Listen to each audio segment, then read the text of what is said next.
Hi, this is Graphically Alex coming at you with all things fat related. If that's something that interests you, please subscribe. I'd love to have you.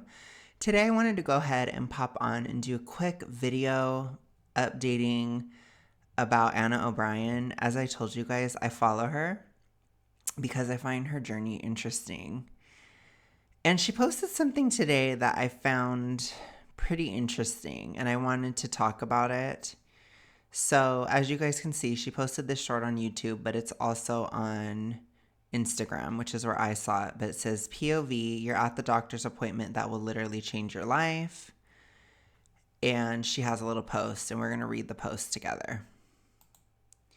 So she says, yesterday I flew to LA to meet with a specialist to discuss removal of my lipedema. I just returned home from my appointment and mentally I am overwhelmed. On the one hand, I feel more sane. I stopped losing weight a few months ago and I thought I was the problem.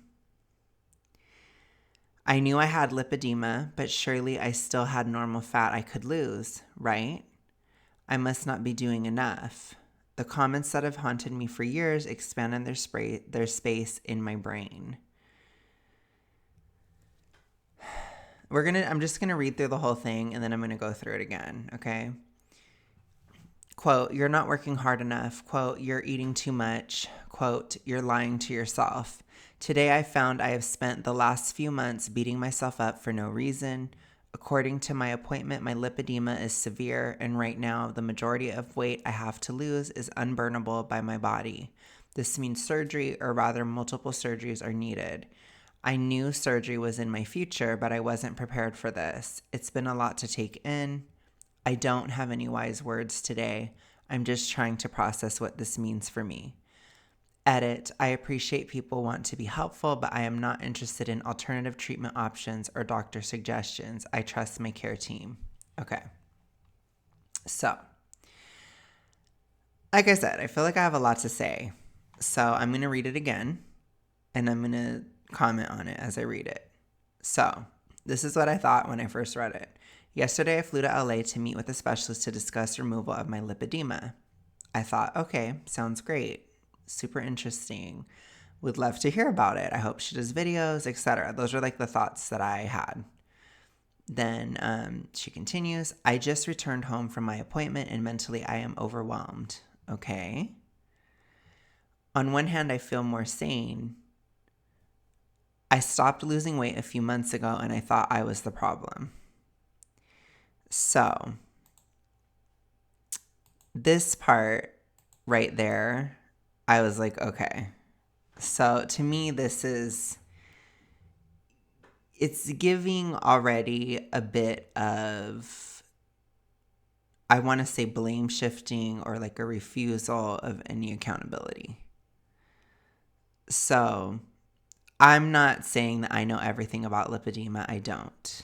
I'm not going to lecture about that, but all I do know on a very base level is that it affects your legs.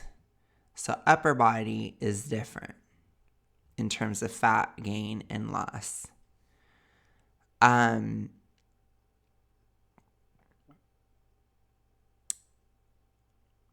I knew I had lipedema, but surely I still had normal fat I could lose, right? You do. So I think that that's where this is a little bit gaslighty. I think it's manipulative, but I think in the case of Anna, I've seen in multiple videos that she is delusional about her weight. I think it's mostly like a public thing. I don't know that she's delusional about it like in her private life, but how she projects herself is delusional. Like, Anna, you are still fat. Like, and it's not just the lipedema. It's not. So that's kind of,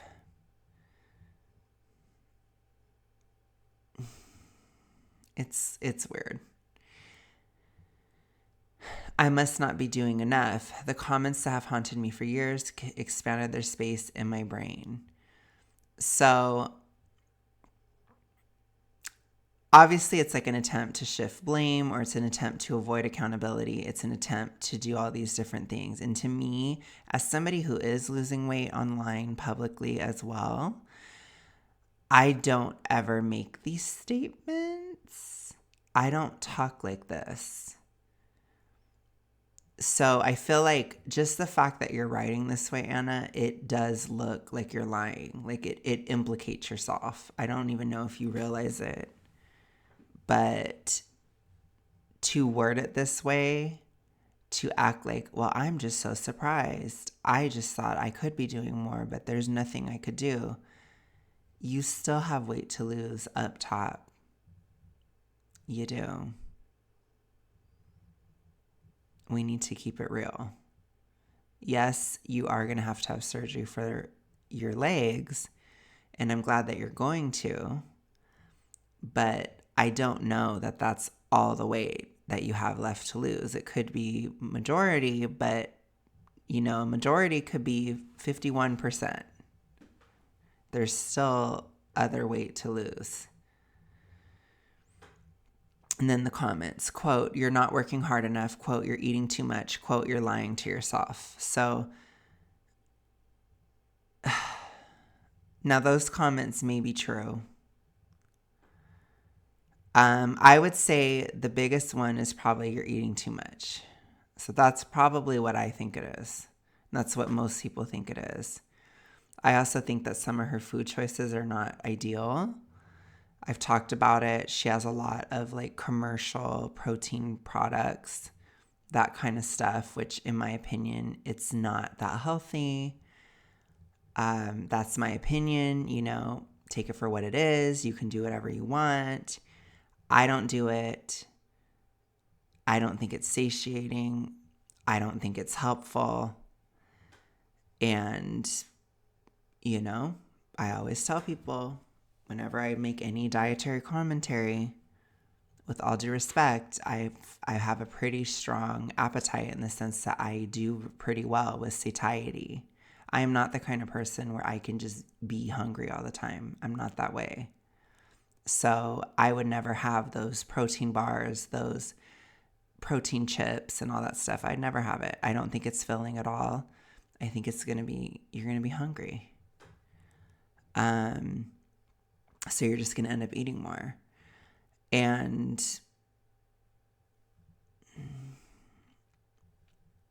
I've heard a lot of people talk about how she's on, one of those medications for weight loss.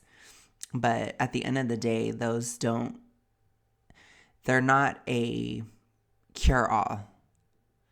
And you can still plateau. So, yeah, I would say I think Anna has plateaued for quite a while.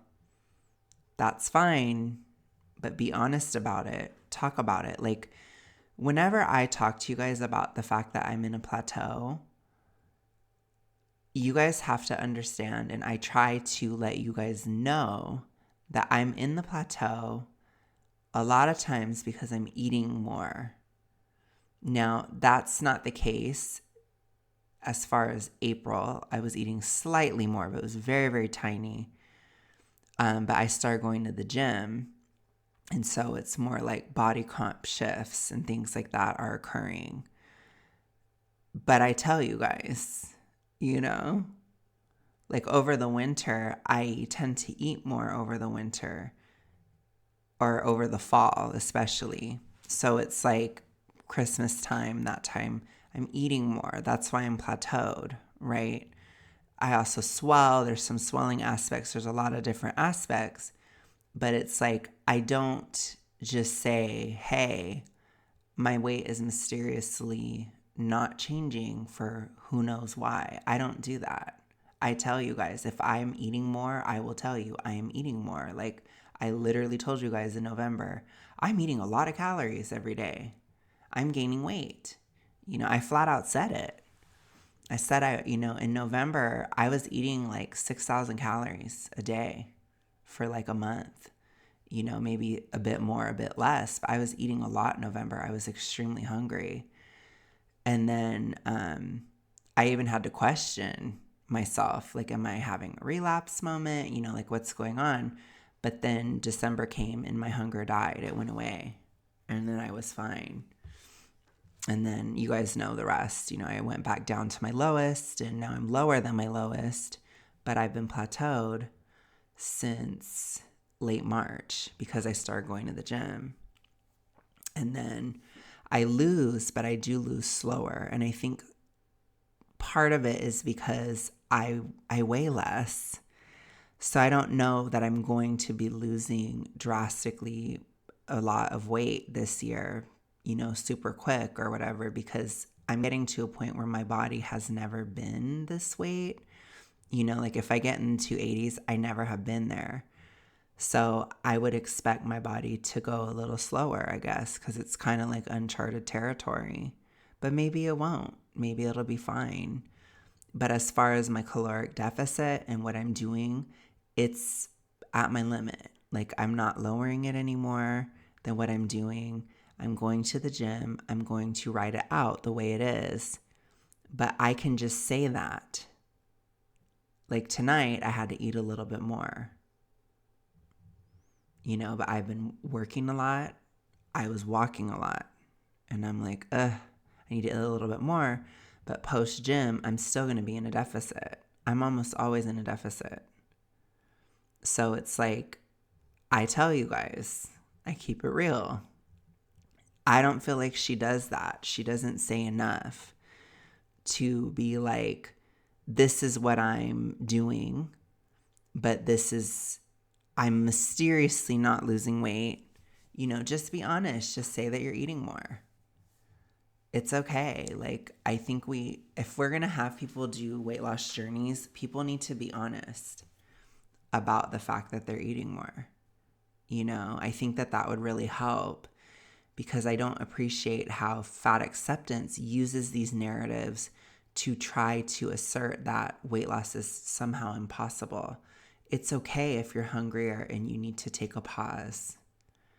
There's nothing wrong with that. You know, it's not a race. But to act as if you have zero weight left to lose, that's delusional. I would never say that. So, I don't know. I do find it interesting that she brought out these comments, because I feel like these things are probably true. Like, she's trying to discredit truth with this, in my opinion. You know? It's interesting. Today I found out I have spent the last few months beating myself up for no reason. So she's trying to frame herself as a victim. She's trying to say, I've been so upset with myself that I haven't continued to lose for no reason. According to my appointment, my lipedema is severe. That may be true. And right now, the majority of weight I have to lose is unburnable by my body. Yes, but that could mean 51%. So what about the other 49? This means surgery, or rather multiple surgeries are needed. Okay, then you got to do the surgery. That's fine. I support you in that, Anna. I think for me, when it comes to Anna, all I want is just for her to find the answers here, or you like to get there. It doesn't matter if it takes a long time. It doesn't matter if you need surgery. That kind of stuff doesn't matter.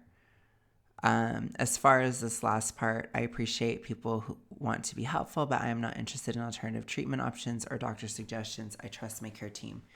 That I do find interesting. In some ways, I can relate to it. But I don't typically get like a lot of people trying to shove things down my throat, so to speak. I just tend to make certain comments on things that I don't eat, and then people get triggered. So like, because people will ask, how did you lose the weight, or how are you losing weight? And then I'll say, well, I avoid seed oils and estrogenic foods like soy. And then people jump to defend seed oils and soy. I'm not coming for your seed oils or your soy. I don't care. You can drink a whole bottle of canola oil right in front of my eyes. I'm not morally affronted by it. I'm not disgusted. I do not care. But you're not going to convince me to eat those things. And so for me, it's more so like I get irritated when people try to say you must eat these things or you should eat these things. I don't, and I'm not going to. So for that, it's like, and quite frankly, what I've been doing has been very successful, most successful in my entire life. I'm not going to listen to those suggestions, with all due respect. So it's like, I have my opinion. You can agree or disagree with it, but this is my channel and I'm going to say my opinion, and it's not going to change with certain things. It won't. Now, other stuff that I don't know as much about, my opinion can be changed.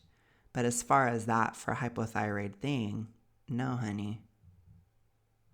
I'm not doing it. And my hypo has recovered greatly from making those dietary choices and cutting things out that are necessary. But yeah, I think it's a delicate balance when you're putting your journey online. I always try to show another side to weight loss, a side that I know that other people have experienced, and maybe it's not everybody, maybe it's not the majority of people. I don't care. I care about people who have struggled with hypothyroidism in weight loss that don't understand why they can't. And that's what I'm talking about, because these foods, they do slow you down. And if somebody wants to lose all their weight eating nothing but edamame and canola oil, then go for it. It's no skin off my bones. I don't care, but I'm not doing it with you. So yeah, I think it's interesting to post things online, because you do have to deal with negative feedback, or you have to deal with these kinds of sticking points. And I think for me, I kind of knew that diet was kind of like a hot topic, but I didn't realize how passionate some people would be about it. Like, it's interesting, but whatever, I'm so much, like, most of you guys are so supportive and so amazing. And I know why I'm doing this, and I'm going to continue, obviously. Like, it's, it is what it is. But I can understand some of her irritation with that kind of stuff. But at the same time, like, if nothing's changing, if it's not working, if you're not feeling any better, if things aren't improving, then maybe open yourself up to other suggestions. Because that's what I did. Like, I was doing keto before, as I told you guys. And keto was not working for me whatsoever. Like, it was very difficult for me to do. I've broken down why, but I had to be open-minded enough to see a different way. And that is ultimately what saved me, is that I was willing to be open-minded and to try something I hadn't tried. And it worked. So I think at the end of the day, one of the things that people have to deal with when they're losing weight is that people will get upset if you lose weight in a way that they don't like. And it doesn't matter. Ultimately, if you're getting better, if you're healthier, I personally am not going to come after you, or I'm not going to shade anybody who's trying. I'm not going to do that kind of thing whatsoever, because my journey is mine. And if your journey is similar to mine, or if you have had experiences similar to me, then it could work for you. And that's what I care about, because I care about those of us that struggled the way that I did, who were forgotten by the system, forgotten by everybody, basically. And it's never talked about. So I'm going to talk about it, you know, and I don't care if you don't change. It doesn't bother me. It really doesn't. So I think that it's interesting. It's interesting how things are perceived online, but I've felt some kinship with her and also some gaslightedness from her. So I wanted to talk about that. But I hope you guys enjoyed this. I will talk to you guys again really soon. Have a good rest of your day, night, whatever. And I will see you guys later. Bye.